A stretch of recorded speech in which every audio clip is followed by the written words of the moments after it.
Are you tired of having deer come and eat your beautiful plants, veggies, and bushes when you tried everything to keep them out of your yard? Well, stick with me. I'll show you how to build the incredible invisible deer fence. If you're like me, you've tried everything to keep the deer out of your yard, from commercial sprays to home remedies. I used a home remedy that had raw eggs and it will smell like you would think, down to fencing. So I've tried fencing around some of my shrubs and it works, but the aesthetics of it just don't work for me. Now the mesh fence does work and it keeps the deer off of your plants, but it obstructs the view of your plants. Now this little guy right here is an oak tree that's about 4 years old and is constantly under attack from the deer. And so it's not growing. This plant right here is the exact same age, same plant, and is thriving in our backyard. We do have a fence around our backyard. It doesn't keep the deer from jumping the fence, but this one is thriving. So let's start building the incredible invisible deer fence. First, I got some 5-foot fencing posts from the hardware store, and also some hardware and some fishing line. I got 30-pound and 50-pound test fishing line. I'm going to try to use the 50-pound test first and see if that works at keeping the deer out. So I started with a test bed that is going to be about 12 by 24 feet and have 6 of these fencing posts in. Just drive them in about 12 feet on center and just kept on installing them until that was done. The area that I enclosed has some of the deer's favorite plants, so this will be a great test bed. Some of the fence posts had these little riveted pieces fall off, but the fence post was still pretty stable. The fence post that I bought had holes every 6 inches on center that I had an idea of putting these eye bolts in for a gate so I can gain access into the area.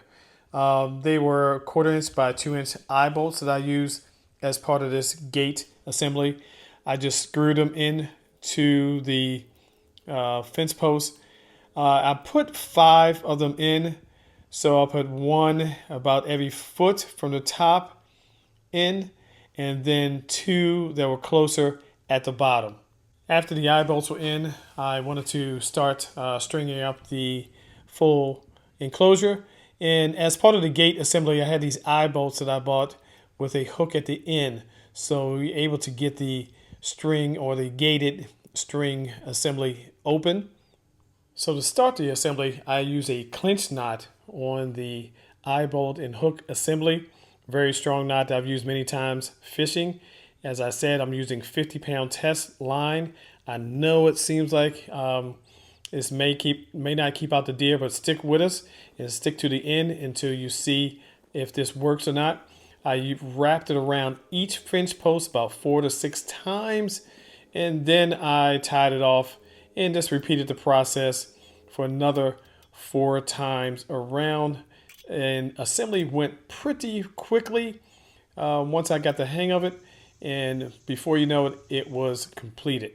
And here is the finished enclosure. As I am calling this the incredible invisible deer fence, the 50-pound test line is thin enough where the deer can't see it. And so they bump into it and then get confused about what they're seeing. So the premise is that once they bump into it, they get confused.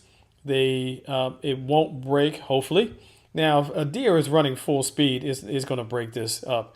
But again, the premise is that the deer bump into this, they get confused, they don't know what they're bumping into, and they'll walk away. Now, the reason I put 2 lines closer together at the bottom is if the deer is walking with his head down, that it'll bump into that. This is how I get in and out of the enclosure. And I know what you're thinking, does it work? So here's the evidence that it works. This little buck came, thought he was going to have a cheap, free meal, but the incredible invisible deer fence got him to run off and go somewhere else. Now, it won't keep out small rodents like the rabbit at the bottom right, but we have fox that come around and take care of those. So until then, please like and follow, and I hope this incredible deer fence works for you.